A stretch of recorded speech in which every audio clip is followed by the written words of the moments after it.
Now, the last part of the lesson has to do with one Olive verbs in 32.3. These one Olive verbs are a kind of one guttural verb because olives are gutturals, right? An olive is a guttural. So we've been talking generally about one guttural verbs, but the one Olive verb has some extra problems if it's one of the really sick ones, okay? So if you look at the handout here, I mentioned there are two kinds of one Olive verbs. The sick ones, which are the normal one guttural verbs, and they follow normal one guttural behavior. And then among the one Olive verbs, there are some that are really, really sick, and I call them the naughty ones, okay? So we have just the normal sick ones that are just like other one gutturals, but then the naughty ones that have their own special problems. And these should be institutionalized due to their behavior. Let's talk about the normal ones, or the sick one Olive verbs that behave like normal one guttural verbs. What do? Well, they follow the same active-stative patterns that we've mentioned above, except because we're dealing with one Olive verbs prefer segol and katef segol. So the verb asaf, okay, asaf is to gather, and here is the cal imperfect of asaf. Notice that to gather something is a verb that you can do. This is an active, dynamic verb. He will gather, ye'asof. You see the holum theme vowel for the active? Ye'asof. That's normal because it's an active verb. But what's abnormal is getting the compound shavaz, okay? He will gather. The stative verb, ahav, is to love. Ahav, to love. The cal imperfect of that one guttural, that's one Olive, is ye'ahav. Notice that the stative vowel in the imperfect is the A-class vowel. So I have U-class for the active, A-class for the holum, theme vowels. That's normal. It's the front end that is a little bit sick. And we get the compound shavaz where we would have liked just a Keurig and a silent shava. Okay, he will love. That's okay. This is what one gutturals normally do. But there are some naughty one guttural verbs in the Hebrew language. And there's 5 of them. Okay? 5 that exhibit some especially naughty behavior. And I have a memory sentence that you can memorize in order to keep these 5 in your mind. He said, which is the verb amar, to say. He said, I am willing, which is the verb ava, to be willing. I am willing to eat, achal, whatever I bake, afa, even if I perish, avad. Notice all of these are one Olive, but they're going to behave much more naughtily than the other one Olive verbs. Amar, ava, achal, afa, avad. To say, to will, or to be willing, to eat, to bake, to perish.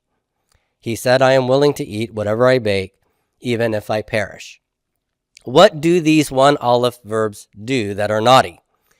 Let's look at some of the characteristics here.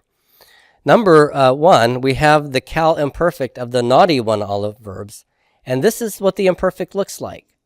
Look at that prefix consonant. This is the 3ms form.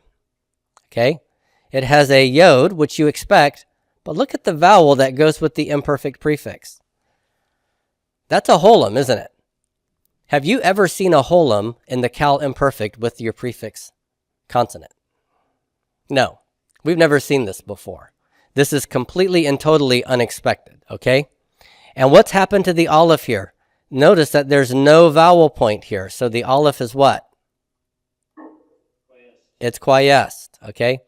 So we know that that is something that Olive does. Olive can quiesce. It's a lousy closer, and when it tries to close the syllable, it quiesces. And so I have this holum prefix, which is unusual. The Olive is quiesced. And then my theme vowel is a pathak, which is also not very normal because to say something is an active verb, and I would expect a holum for my theme vowel, but I don't have one, okay? So in every conceivable way, this is a naughty verb, okay? But it happens so often in the Hebrew language that you will get used to seeing it doing these sorts of things, okay? So yomar is he will say. Yomar, he will say. And then she will say, tomar. Just change the yod to a tav. You will say, man, tomar. You will say, woman, to-marie, to-marie. What happened to the pathak? It's reduced to a vocal shava here, right? And then I will say, this one's a little bit more difficult. It would have been Omar, spelled this way, with the Aleph prefix and its holum, and then the quiescent root 1 Aleph. But you know how Hebrew has an aversion to writing the same letter twice? We've seen that over and over again, haven't we?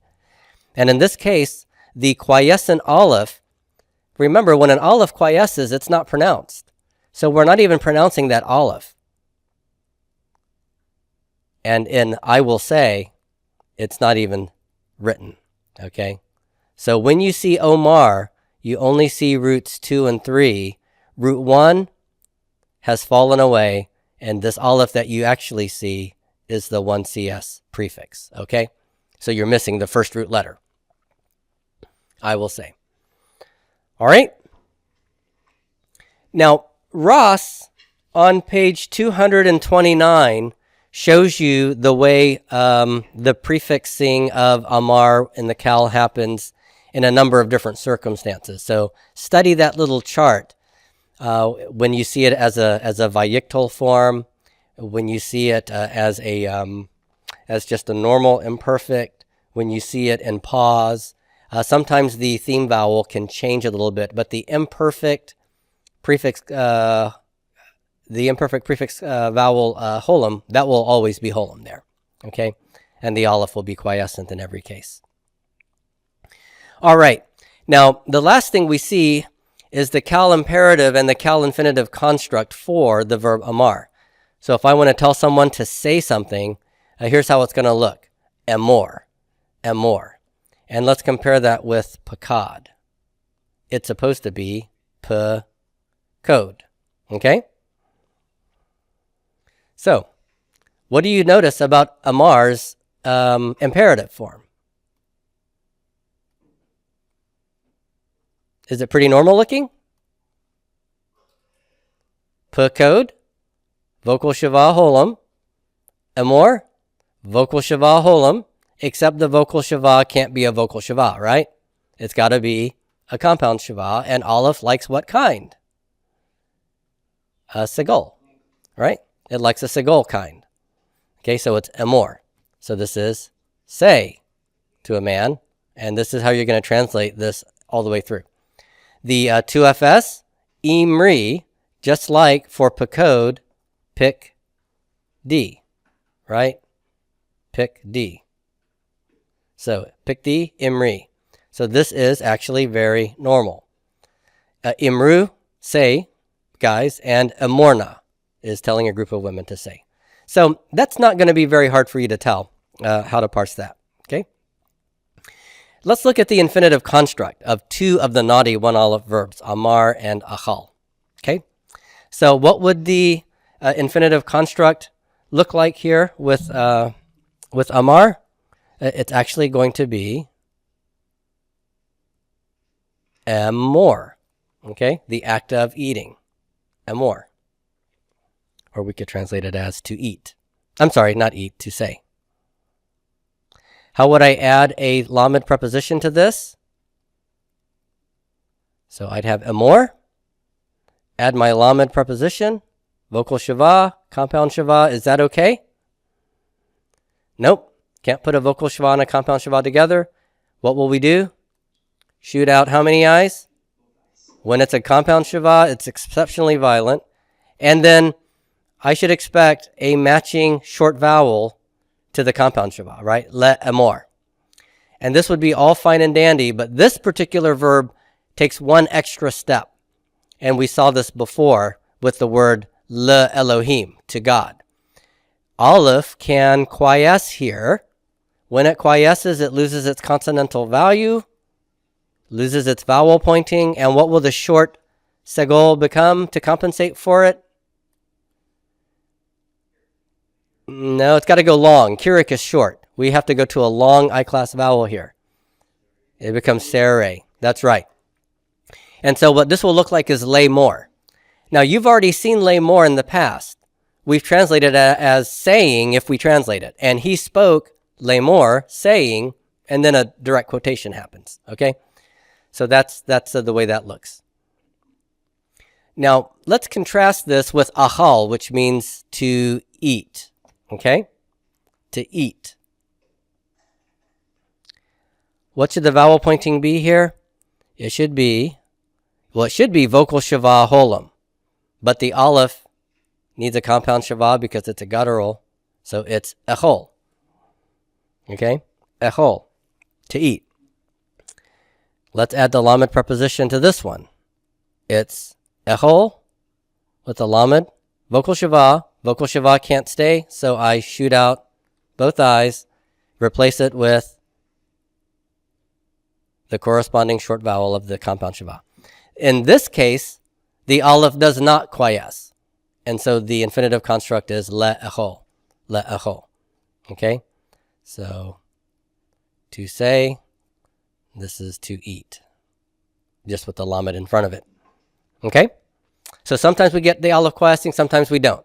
You don't have to guess, all right? You just have to read the text that comes to you in the Hebrew Bible. So you see it either way. You've got a lamed in front of a verb form. That's a lamed plus an infinitive construct. Okay? Now, how will I add the pronominal suffix to the infinitive construct? Remember, it goes to kamet ketuf here. It's om ro and och lo. His saying, his act of saying, and his eating. Okay?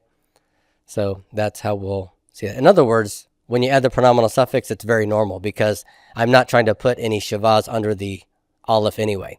Okay? So that's our naughty one aleph verb. You're ready to spank them, aren't you? Very naughty.